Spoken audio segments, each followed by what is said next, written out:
Now I will tell you about the technology in the eye and the ear. Before passing on to the subject of the eye, let us briefly answer the question of how we see. Light rays coming from an object and fall oppositely on the retina of the eye. Here these light rays are transmitted into electric signals by cells and they reach a tiny spot at the back of the brain called center of vision. These electric signals are perceived in the center of the brain as an image after a series of processes. With this technical background, let us do some thinking. The brain is insulated from light. That means that the inside of the brain is solid dark, and light does not reach the location where the brain is situated. The place called center of vision is also solid dark. It may even be the darkest place you have ever known. However, you observe a luminous bright world in this pitch darkness. The image formed in the eye is so sharp and distinct that even the technology of the 20th century has not been able to attain it. For instance, lift your head and look around you. Have you ever seen such a sharp and distinct image as this one at another place? Even the most developed television screen produced by the greatest producer in the world cannot provide such a sharp image for you. This is a three-dimensional, colored and extremely sharp image. Moreover, the screen shows you a two-dimensional image, whereas with your eyes you watch a three-dimensional perspective having depth. When you look carefully, you will see that there is a blurring in the television. Is there any blurring in your vision? Surely there is not. Evolutionists claim that the mechanism producing this sharp and distinct image has been formed by chance.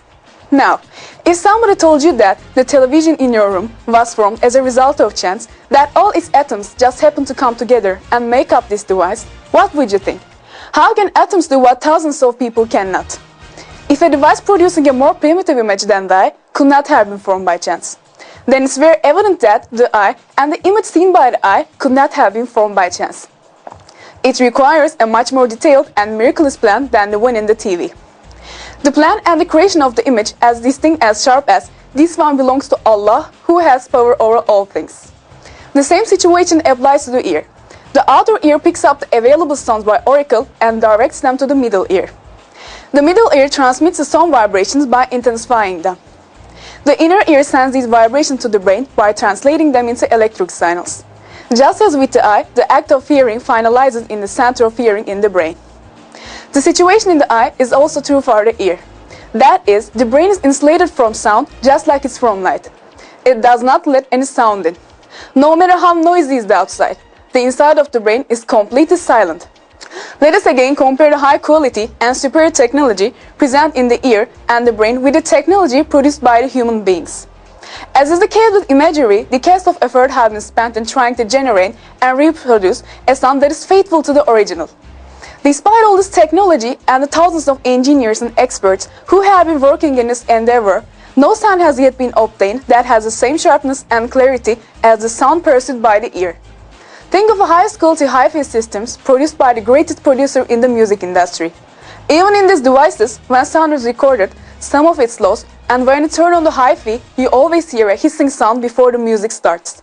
A human ear never perceives a sound accompanied by a hissing sound or the atmospherics as hi-fi does. It perceives the sounds exactly as it is, sharp and clear. This is the way it has been since the creation of the man. Briefly, the technology in our body is far superior to the technology mankind has produced using its accumulated information, experiences and opportunities. No one would say that a hi-fi or a camera came into being as a result of chance. So, how can it be claimed that the technologies that exist in the human body, which are superior even to these, could have come into being as a result of a chain of coincidences called evolution? It's evident that the eye, the ear, and indeed all the other parts of the human body are products of a very superior creation.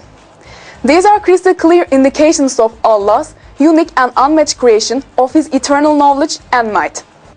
The reason we specifically mention the sense of seeing and hearing, here is the inability of the evolutionists to understand evidence of creation is so clear as this. If one day you ask an evolutionist to explain to you how this excellent structure and technology became possible in the eye and the ear, you will see that he will not be able to give you any reasonable or logical reply. Even Darwin, in his letter to Essay on April 3, 1860, he wrote that the thought of the eye made him cold all over, and he confessed the desperation of the evolutionists in the face of the excellent creation of living things.